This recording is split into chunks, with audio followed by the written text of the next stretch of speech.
Are you looking for peace of mind at your doorstep? Look no further. With the Blink Video Doorbell, your home's entrance is always within your control. Check out the link in the video description to learn more and get your Blink Video Doorbell on Amazon. Your home is in your hands. British tourists in Tenerife have been left feeling cautious after Jay Slater disappeared on the island. Holidaymakers have been switching their phone trackers on as they fear getting lost in the mountains. Jay, 19, has not been seen or heard from for more than 2 weeks after vanishing on June 17.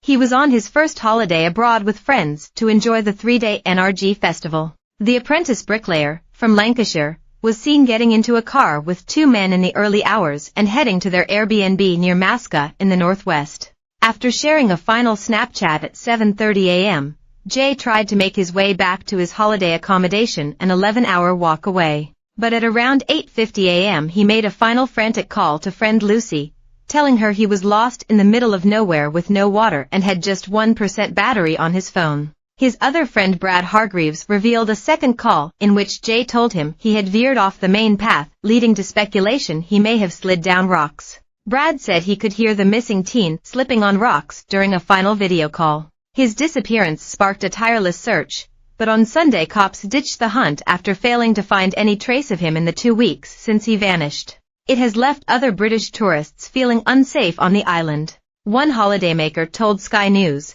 "I was a little bit more scared coming here, and we definitely made sure we had each other's locations before we came, which we wouldn't have done before all this happened." Another added, "I think not less safe, but maybe more cautious, more aware. We've all got our locations on. When we booked this holiday we probably wouldn't have even considered the safety measures." It comes as Jay's mum Debbie Duncan has said she is trying to stay positive as they desperately wait for answers. His loved ones said they felt left in the dark over what will now happen with the investigation. Jay's mum Debbie and dad Warren Slater yesterday begged police not to give up looking for their son during a crunch talk. Debbie said she is trying to remain positive despite no trace of Jay being found.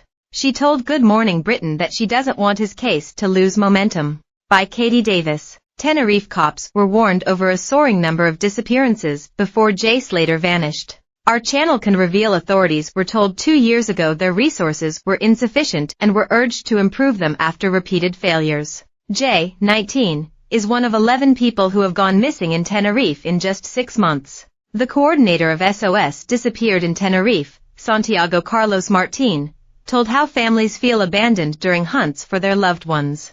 Mr. Martin, who leads a group of around 40 volunteers, said, "There are many who have disappeared in the Canary Islands and the number has increased since the pandemic." He and his team have called for more multidisciplinary teams to be on standby to help with searches. These would include not only the police, but emergency workers, health experts, psychologists, and other professionals who could form a more accurate picture of why someone might have gone missing. Between 2020 and 2023, official data from the Spanish Ministry of the Interior reveals at least 460 adults went missing in that period on the Canary Islands from a population of just 2.2 million. It has the second highest number of missing people in the whole of Spain. And that was only behind Spain's biggest region of Andalusia, which had 755 missing people in the same period from a population 4 times larger of 8.5 million.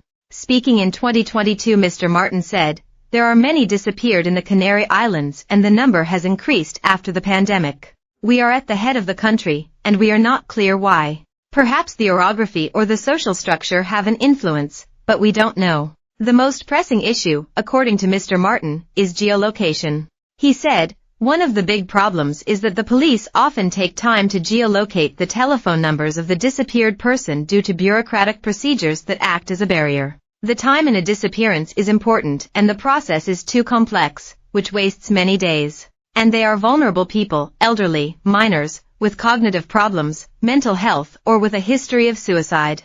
Distraught Debbie also said it.